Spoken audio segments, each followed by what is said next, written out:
When it comes to DIYs and tools, 9 times out of 10 you end up losing your tools, especially when it's something small and fiddly like these guys here.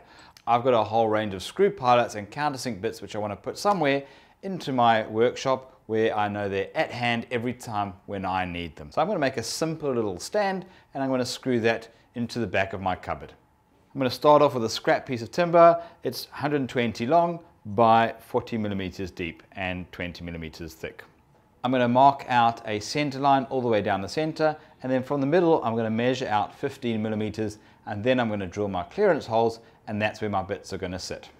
I've marked my 2 spots for where I want my screws to go through to fasten this to my cabinet behind me, and what I have done is I've actually just adjusted the bit length just so I can have a little bit more clearance going all the way through this timber.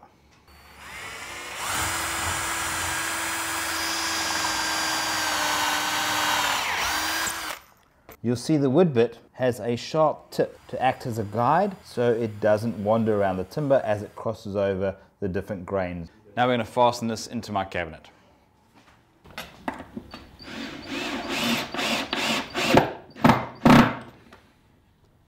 My simple little bracket is in. Now you can actually see the benefit of doing something like this. Let's put these guys into place.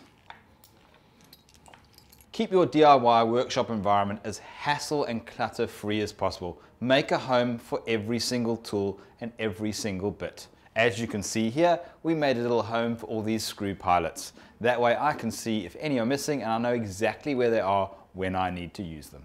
That's the DIY complete. If you enjoyed it, like it, share it. You can subscribe to our channel as well.